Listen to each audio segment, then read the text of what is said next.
창세기 11장 1절부터 9절 말씀입니다. 온 땅의 언어가 하나요 말이 하나였더라. 이에 그들이 동방으로 옮기다가 신할 평지를 만나 거기 거류하며 서로 말하되 자 벽돌을 만들어 견고히 굽자 하고 이에 벽돌로 돌을 대신하며 역청으로 진흙을 대신하고 또 말하되 자 성읍과 탑을 건설하여 그 탑 꼭대기를 하늘에 닿게 하여 우리 이름을 내고 온 지면에 흩어짐을 면하자 하였더니 여호와께서 사람들이 건설하는 그 성읍과 탑을 보려고 내려오셨더라. 여호와께서 이르시되 이 무리가 한 족속이요 언어도 하나이므로 이같이 시작하였으니 이후로는 그 하고자 하는 일을 막을 수 없으리로다. 자 우리가 내려가서 거기서 그들의 언어를 혼잡하게 하여 그들이 서로 알아듣지 못하게 하자 하시고 여호와께서 거기서 그들을 온 지면에 흩으셨으므로 그들이 그 도시를 건설하기를 거쳤더라. 그러므로 그 이름을 바벨이라 하니 이는 여호와께서 거기서 온 땅의 언어를 혼잡하게 하셨음이니라. 여호와께서 거기서 그들을 온 지면에 흩으셨더라. 아멘. 지난주 우리 창세기 10장 족보를 보았습니다. 창세기에 나오는 두 번째 5장의 족보가 나오고 두 번째 나오는 족보였습니다. 거기 모두 몇 사람이 나왔다고요? 70명. 그래서 지난주 설교 제목은 70인의 족보였습니다. 홍수 심판 이후에 노아의 세 아들을 통하여서 70명의 숫자, 완전하고 충만한 숫자의 자손이 되었습니다. 게다가 그 70명은 그냥 단순히 한 사람 한 사람으로서의 70명이 아니라 모든 민족과 나라의 조상이 되는 70명. 그러니 결국 70나라 민족들이 생겼다라는 것입니다. 무엇대로? 하나님의 약속대로, 하나님의 축복대로. 상황은 홍수 이후에 모든 것이 폐허가 되어서 정말 절망스러운 상황이었지만 바로 그곳에서 하나님께서 약속하시고 하나님께서 축복하셨더니 10장이 넘어가서 그 결과가 70인 족보로 그렇게 번성하게 되었습니다. 그런데 이제 오늘 11장에 넘어와서 오늘 본문은 하나님의 축복으로 그렇게 번성된 인간이 다시금 하나님께 범죄하는 바벨탑 사건입니다. 창세기가 첫 인류의 사람들의 이야기를 소개하는데 사람들의 이야기는 한결같이 죄를 짓는 이야기입니다. 첫사람 아담이 등장해도 죄를 지었습니다. 그 다음 가인도 범죄를 했습니다. 그리고 노아 시대의 사람들은 한두 사람이 아니라 정말 홍수가 번지는 것만큼이나 많은 사람들이 죄를 지어서 홍수 심판을 받을 수밖에 없었습니다. 홍수 심판 이후에도 나름 제일 의인이었다던 노아도 범죄를 하고 말았습니다. 그리고 오늘 또 바벨탑 시대의 사람들은 또 바벨탑에 범죄를 하고 말았습니다. 창세기의 사람들 하나같이 등장하면 계속해서 죄를 짓고 있습니다. 게다가 그 범죄들은 대부분 가난하고 힘들고 어려워서 먹고 살기 위해서 어쩔 수 없이 짓는 그런 죄가 아니라 그 범죄들은 전부 다 하나님이 축복해 주셔가지고 하나님 주신 그 복을 가지고 오히려 죄를 범하는 그런 모습이었습니다. 그래서 오늘 본문 바벨탑 사건도 벽돌을 만드는 기술, 탑을 쌓는 기술을 가지고 범한 죄입니다. 그 시절에 오늘 우리 시대에 흙을 가지고 벽돌을 만든다, 당연하고 대수롭지 않은 이야기지만 창세기의 처음 사람들에게 처음으로 벽돌을 만드는 기술은 정말 기술의 혁명이었습니다. 오늘 우리가 전기를 개발하거나 휴대폰을 개발하는 것만큼이나 엄청난 기술의 혁명이고 벽돌을 가지고 탑을 쌓고 빌딩을 쌓아서 올린다는 것은 또한 정말 이것 또한 건축의 기술의 혁명이었습니다.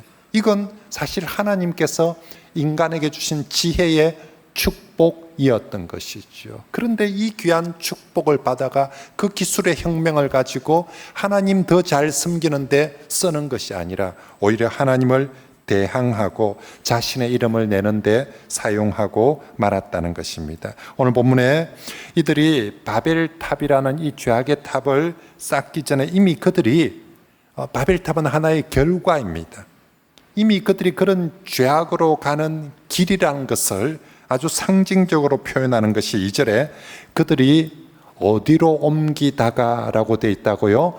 동방으로 옮기다가 라고 그렇게 표현하고 있습니다. 여러분, 아담이 죄를 범하고 에덴에서 쫓겨나는데 어디로 쫓겨나느냐면 에덴의 동쪽으로 쫓겨납니다. 그래서 창세기에서 에덴의 동쪽은 하나님께 쫓겨난 사람들, 하나님을 멀리하는 사람들, 하나님을 대항하는 사람들이 가는 길에 아주 상징적인 표현이 에덴의 동쪽을 향하는 길입니다.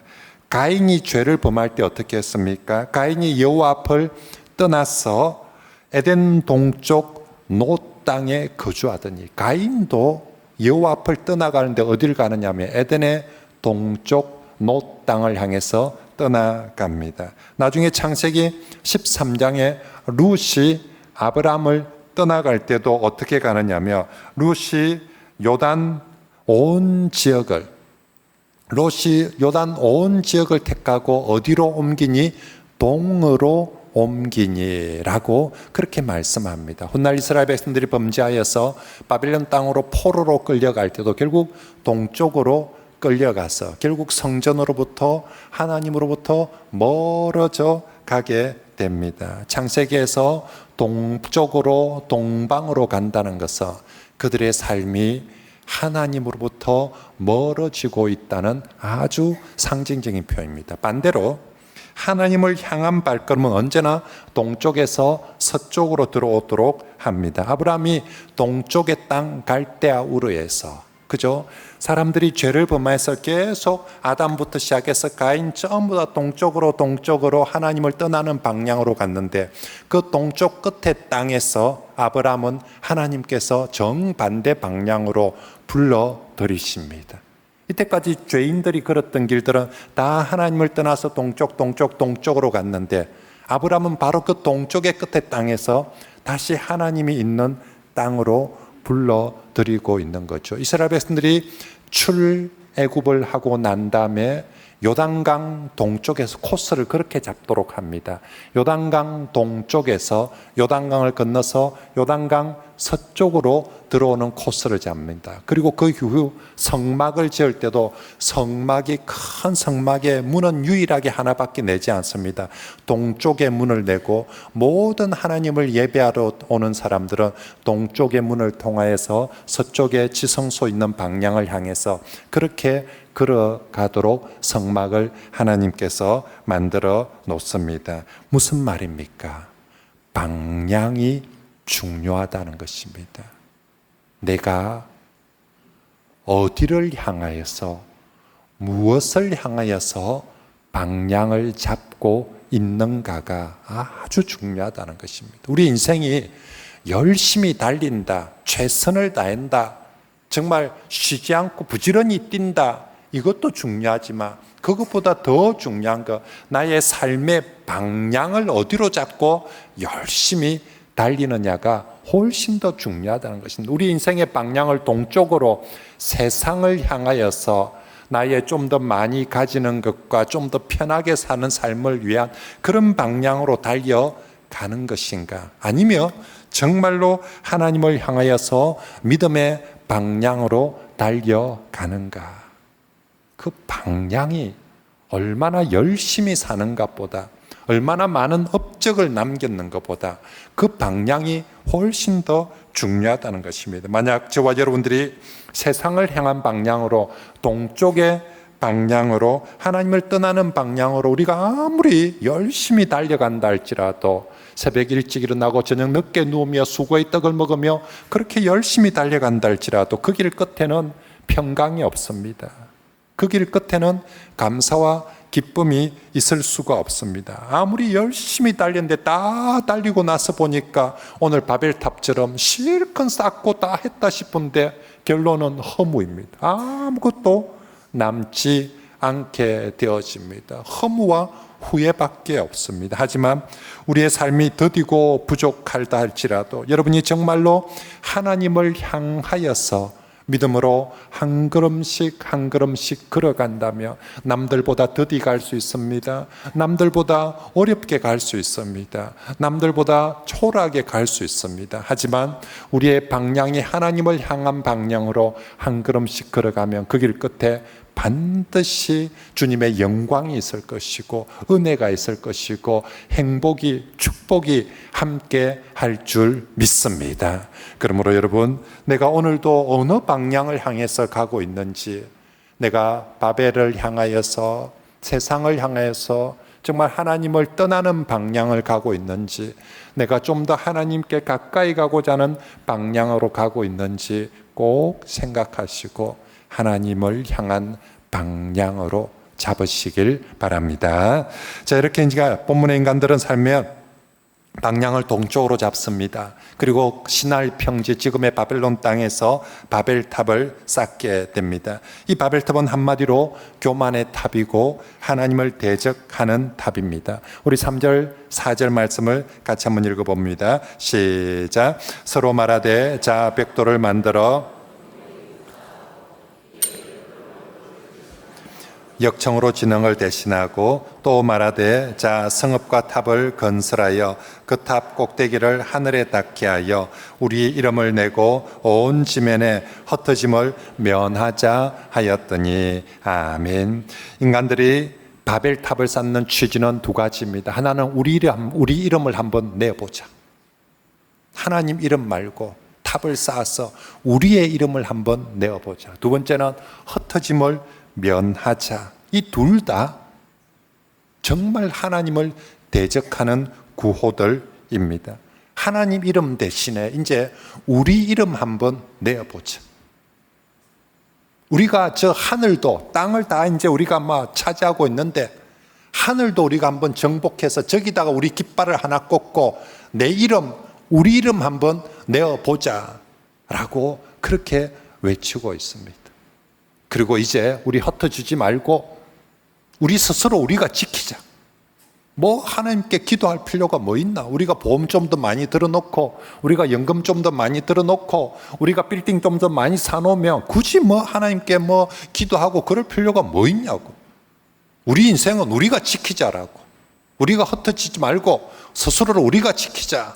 그렇게 지금 외치고 있습니다. 그러면서 오늘 본문은 이들의 이 세상 사람들의 외침을 재미있는 언어 유희로 워드프레이로 그렇게 묘사하는데 2절부터 계속 등장하는 단어 중에 하나가 거기 있어라는데 이게 히브리어로 샴이라고 표현을 합니다. 그리고 거기서 하늘의 끝에 닿자 할 때 하늘은 샤마임입니다. 그리고 우리의 이름을 내자 할 때 이름은 쉔입니다. 그러니까 이 사람들이 지금 하는 말이 샴 샤마임 쉔 샴 샤마임 쉔 계속 샴샤마임 쉔 우리의 이름을 우리의 거기서 하늘에서 우리 이름을 한번 내자라고 샴샤마임 쉔 이거 빨리빨리 하면 샴샤마 샴 지금 성경이 인간이 하는 하느님께서 하늘에서 들으니까 소리가 뭔 소리가 나느냐면 저것들이 모여가지고 샴샤마 샴 막 이런 소리들이 계속 들려. 여러분 들어보니까 얼마나 정말 참 웃기고 정말 우습고 기가 막히는 그런 소리입니까? 그렇습니다. 죄악된 인간 자기 이름 샴샤마임 내 이름을 한번 내보자라고 어디 가든지 이 교만한 인간의 모습은 자기 이름을 한번 내고 자기가 하나님처럼 되고자 합니다. 첫사람 아담도 왜 실패했습니까? 마귀가 너 하나님 될 수 있다고 네가 하나님 해라 말라고 네가 하나님 밑에 있으려노. 그래서 결국 하나님처럼 될 수 있다는 말에 혹해서 선악과를 따먹고 말았는데 바벨탑도 역시 자신들이 한번 하나님 돼보자고 우리 이름을 한번 내보자라고 우리 인생은 우리가 멋지게 알아서 한번 우리가 왕이 되어서 살아보자는 그 교만과 욕심 때문이었습니다. 하나님 앞에서 이 교만은 하나님이 가장 싫어하시는 죄악입니다. 어쩌면 바벨탑은 인간의 입장에서는 자신의 업적, 우리 평생에 이런 멋진 작품을 하나 남길 수 있겠나 싶은 인간의 위대한 능력, 업적, 이걸 나타내는 건지 모르지만 반대로 하늘에서 볼 때, 하나님의 관점에서 볼 때는 저 바벨탑은 하나님을 대적하고 하나님의 자리를 넘보는 최악의 교만의 사건이었습니다. 인간에게 참 이 교만이란 것은 인간 본연 안에 있는 뿌리 깊은 죄악이고 가장 넓게 우리의 삶 속에 퍼져 있는, 그래서 이 교만은 종류도 너무너무 다양합니다. 아마 인간을 덩어리로 보면 이게 아마 교만 덩어리일 겁니다. 교만이 한두 개가 아니라 뭉쳐서 정말 온 몸이 교만 덩어리. 조금만 다른 사람보다 잘나도 얼마나 잘난 척을 하고 싶어 하는지,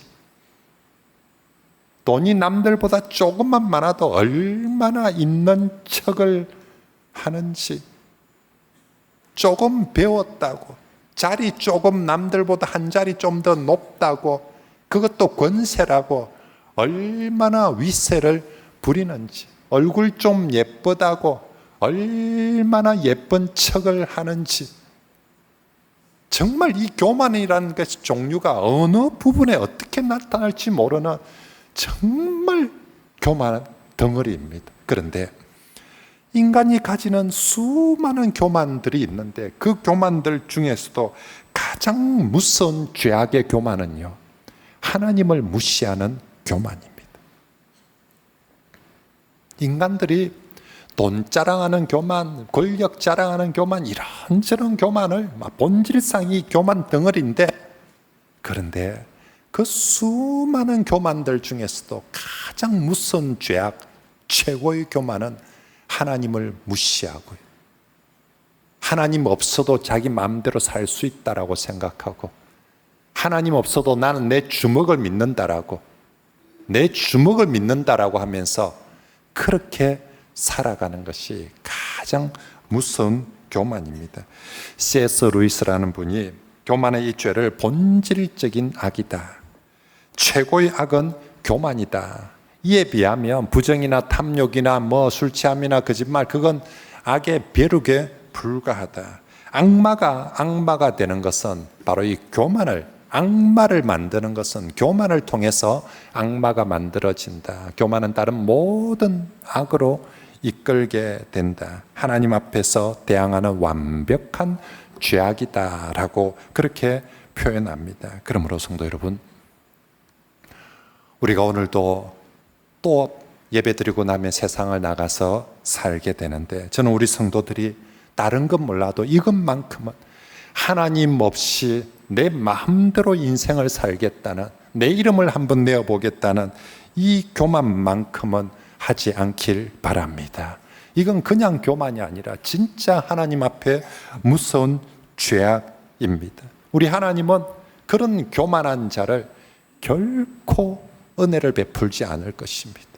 그런 교만한 자가 결코 형통하도록 내버려 두지 않을 것입니다. 성경은 말합니다. 하나님은 교만한 자를 대적하시되 겸손한 자에게 은혜를 베푸신다라고.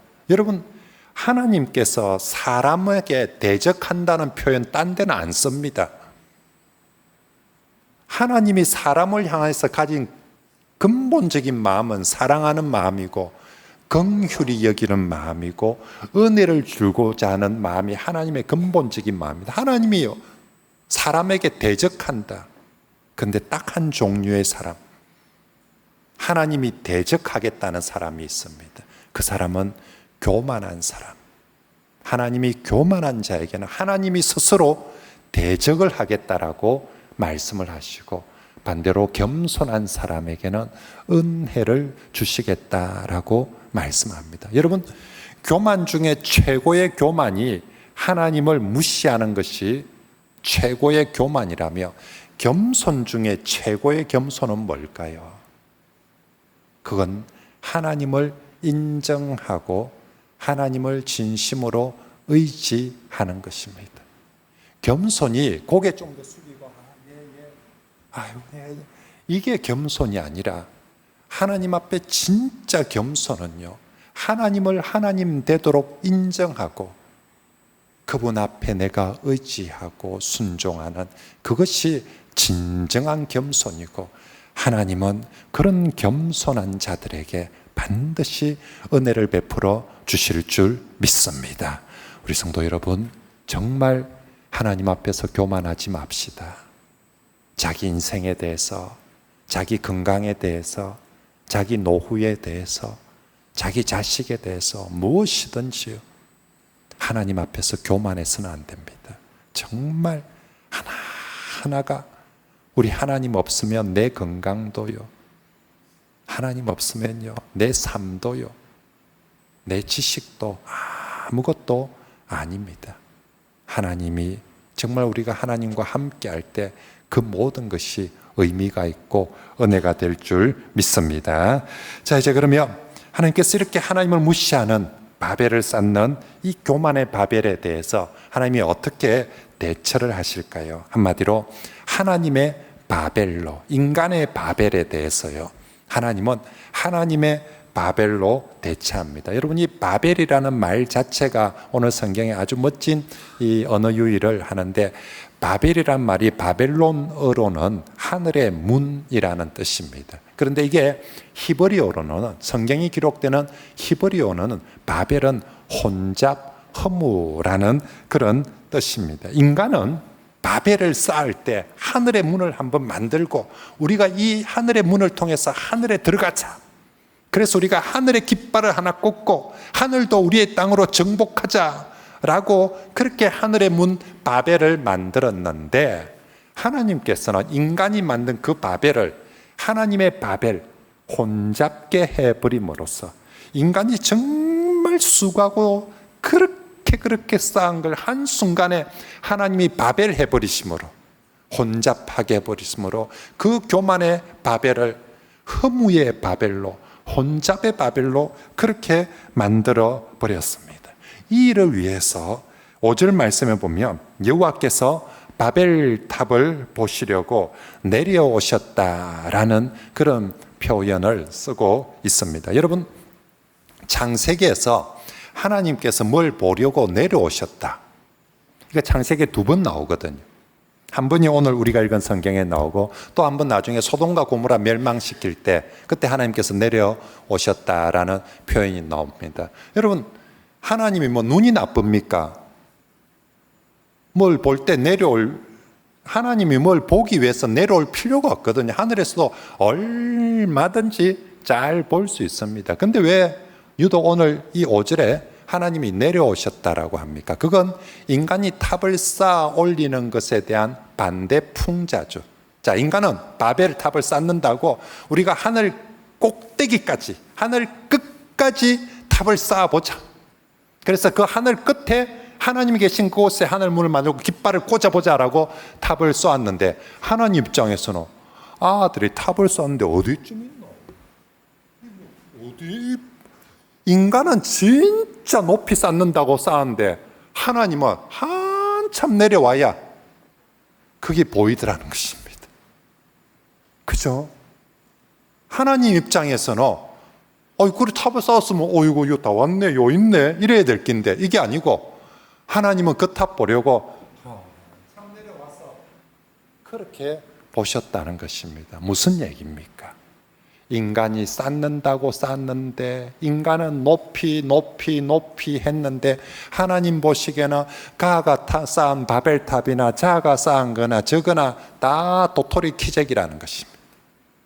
다 하나님이 내려와야 겨우 어디 있는지 보일 정도로 하나님 보시기에는 인간은 자기가 잘났다고 정말 돈의 탑을 쌓든지 무슨 권력의 탑을 쌓든지 뭘 쌓든지 어마어마하게 쌓아서 세상 사람 보기에는 우와 이러는데, 하나님은 어디 있는데 뭔데? 진짜. 그래서 시편 2편 4절에는 이런 표현을 쓰고 있습니다. 하늘에 계신 하나님이 웃으심이여 주께서 그들을 마시리로다 비웃으시리로다. 진짜 웃기는 짬뽕 아닙니까? 밑에서 모이가 어떻게 얘기하고 있다고요? 샴샴샴샴샴샴샴샴샴샴 하면서 막 그래 뭐 저들 뭐 샤샤샤 싸면서 모이가 막 탑을 쌓는다고 쌓는데 그래 저거 딴에는 막 하늘 끝에 쌓았다고 막 우와 우리가 인류 역사상 내가 제일 뭐 하면서 이러는데 하나님 보시기에는 웃기 죽겠네. 저게 뭐 한다라고. 그래서 하나님께서 이 바벨탑을 보고 하나님의 풍자가 7절에 계속 이어져 나옵니다. 7절에 보면 자 우리가 내려가서 거기서 그들의 언어를 혼잡게 하자 이거 있죠. 사람들이 이렇게 얘기해요. 3절 4절 보면 사람들이 뭐라 합니까? 자 우리가 거기서 모여가지고 자 우리가 벽돌을 만들어서 자 우리가 탑을 한번 쌓고 그러면서 샴샴샴샴 하면서 자 우리가 이렇게 하거든요. 하나님께서 저거 한 모습 그대로 자 그러면 이제 자 우리가 한번 먼지를 한번 보여주자 하면서 저 교만하고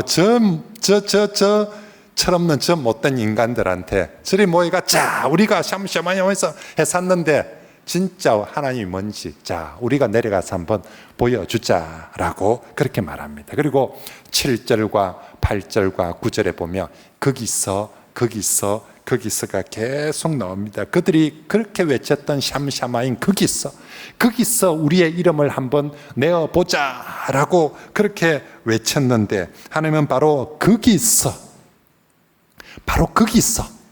그죠? 우리 찬송가에 보면 거기서 그 찬송 있는 것처럼 인간들은 거기서 우리 이름을 한번 내어보자 하는데 하나님은 바로 거기서 그들을 흩어버렸고 그들을 혼잡게 하셨다라고 말씀하고 있습니다.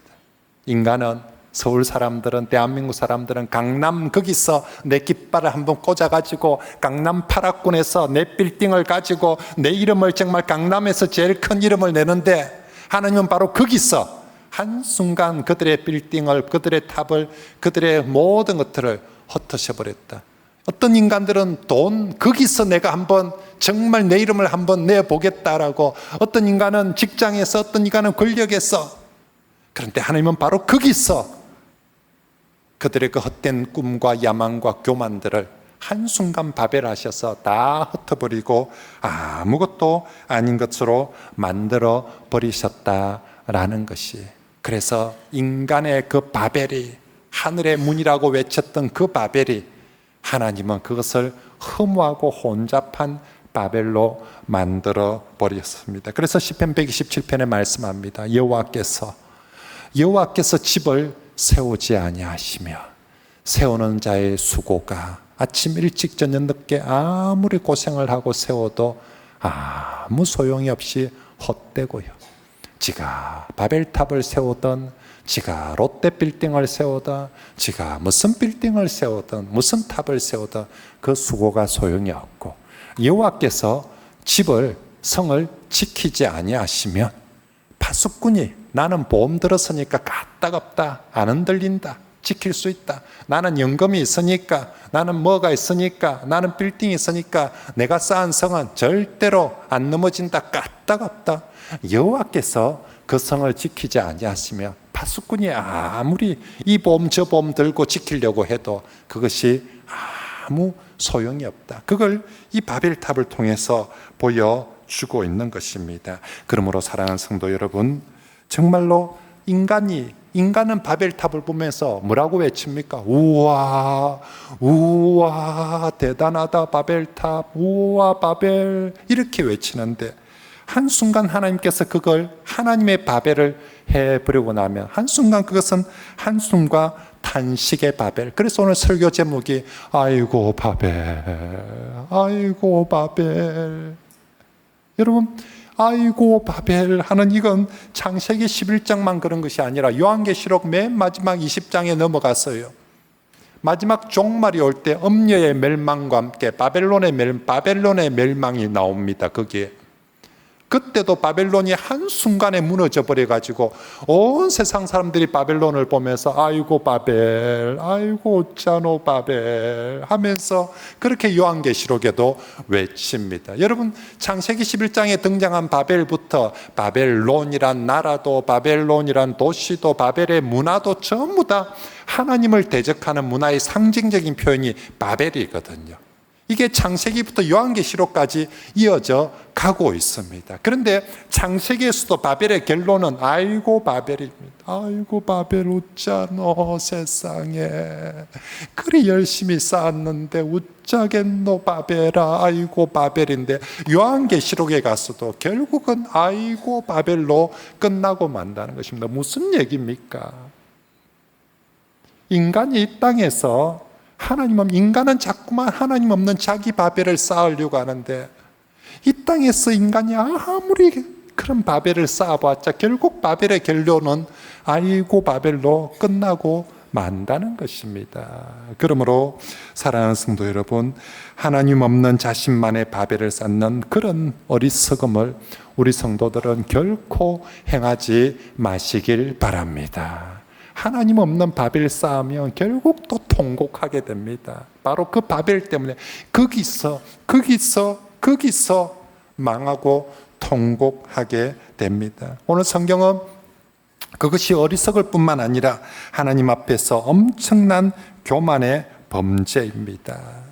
그런 교만의 범죄를 하나님께서 결코 복 주실 리가 없습니다. 그러므로 성도 여러분, 무엇을 하든지 내 바벨이 아니라 정말 하나님 영광을 위해서, 그리고 하나님을 겸손하게 하나님을 의지하며 하나님과 함께 하시길 바랍니다. 그러면 우리가 아무리 작고 초라하고 더디게 시작한다 할지라도 정말로 우리 하나님께서 그 인생을 가장 복되게 아이고 바벨하고 후회하는 인생으로 만드는 것이 아니라 정말 보람과 감격과 기쁨이 가득 찬 그런 인생으로 인도해 주실 줄 믿습니다. 어떻게 살아가는 것이 지혜롭게 사는 것인가?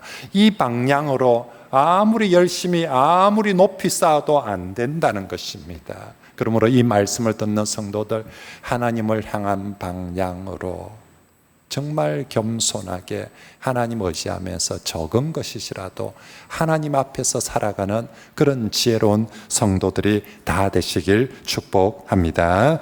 자, 이제 마지막으로 바벨탑의 심판 중에도 하나님은 또 은혜와 긍휼을 베풀어 주십니다. 자, 지금까지 계속 반복됩니다. 창세기에서 인간은 죄를 범합니다.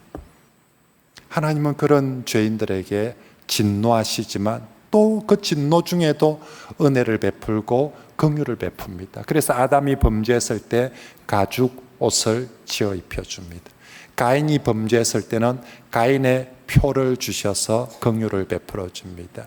노아 시대의 사람들이 범죄했을 때 다시 무지개 언약을 베풀어 주십니다. 그 긍휼과 은혜가 바벨탑 사건에도 다시 나타납니다. 먼저 바벨 심판에서 베푸시는 은혜는 홍수 심판과 같이 멸망의 심판이 아니라 흩어짐의 심판입니다. 다시 말하면 그 죄악된 사람을 다 죽이지, 다 멸망시키지 않고 흩어심으로 다시 기회를, 다시 하나님께 돌아올 수 있는, 만약에 그때 사실은 홍수 때 사람들이 죄악이나 바벨탑 죄악 비교하면 그때는 저끼리 죄를 범했습니다.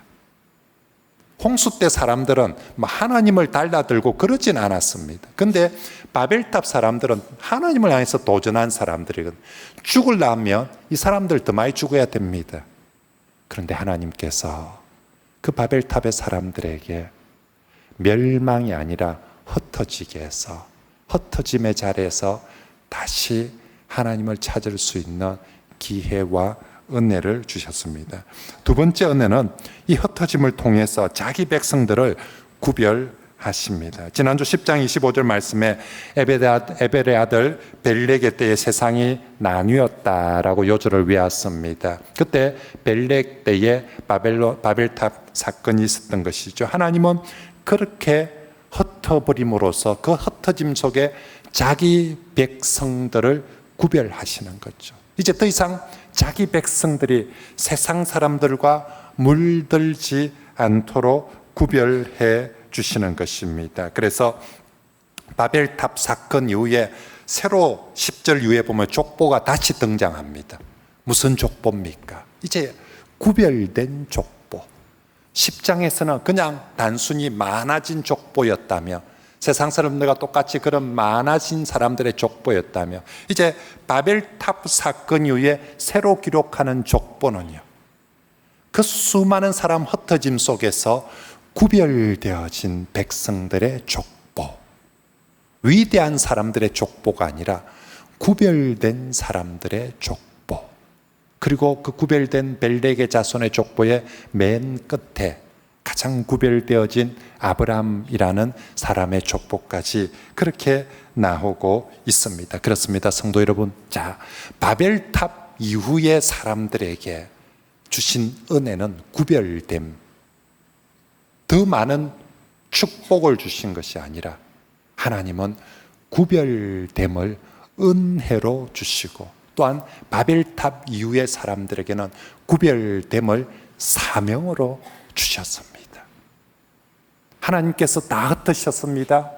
흩으시고 나서 내 백성들한테는 딴 백성들한테 안 주는 돈을 더 많이 주셨다가 아니라 흩으시고 나서 내 백성들을 구별하셨습니다. 그러므로 이제 바벨탑 이후의 사람들에게, 우리에게 은혜가 구별이요, 우리에게 주신 사명이 저 세상 사람들, 다르게 흩어진 사람들과 구별되게 살아가는 것이, 그것이 사명입니다. 오늘 이제 우리가 또 예배 드리고 나면 이 땅에 밖에 나가며 세상 사람들은 제각기 자기들의 바벨탑을 쌓고 있습니다. 방향을 동방을 향하여서 제각기 자기들의 바벨탑을 쌓으면서 자랑질을 하고 있습니다. 얼마나 높이 쌓은 사람은 교만한지 모릅니다. 자기가 세상에서 제일 잘난 사람이냐 그렇게 교만하게, 그래서 마치 우리도 거기서 아이고 나도 바벨탑을 쌓아야만 될 것처럼, 바벨탑을 쌓지 않고 있으면 바보가 되는 것처럼 이상한 사람처럼 여김을 받습니다. 하지만 여러분, 그곳에서 정말 하나님 없는 바벨탑은 결국 아무것도 아님을 기억하고요, 그때 성경의 다음 창세기 12장에 보면 모든 사람들이 바벨탑을 쌓고 있을 때 구별되게 전혀 다른 탑을 쌓고 있는 사람이 하나 나옵니다. 그게 바로 아브라함이 돌단을 쌓습니다. 아브라함이 정말 조그마한 돌단을 쌓습니다. 뭐 하는 돌단입니까? 예배하는 제단, 믿음의 제단을 쌓습니다. 남들은 돈의 바벨탑을, 권력의 바벨탑을, 정말 세상 명예 자랑의 바벨탑을 쌓고 하는데, 저기 보니까 진짜 조그만한 거 많은데 보니까 예배의 제단을, 믿음의 돌단을 그렇게 정말 그 어마한 바벨탑들에 비해서는 겨우 한 단, 겨우 두 단 놓고, 그것도 다듬지 아니한 돌로 그렇게 놓고 예배하고 있는 거예요. 남들은 아이고 저 또라이 봐라, 저 뭐하노 싶은데, 하나님은 그 수많은 바벨탑을 제쳐놓고 그곳에서 예배하는 그 제단 위에 하나님께서 은총을 베풀어 주시고, 바로 저 사람이다 라고, 하나님은 바로 저 사람이다라고 그 믿음의 사람을 통하여서 믿음의 조상을 세우시고 새로운 하나님 나라의 역사를 이끌어 가시는 줄 믿습니다. 오늘도 마찬가지일 것입니다. 여기 누가 더 높은 바벨탑을 쌓았는가, 하나님은 그거 보시는 것이 아니라 오늘도 우리 성도들이 세상에 나가서 누가 구별되이 믿음의 제단을, 예배의 제단을 쌓으며 하나님을 의지하며 살아가는가, 하나님은 오늘도 그 사람을 통하여서 역사하시고 그 사람을 통하여서 은혜를 베풀어 주실 줄 믿습니다.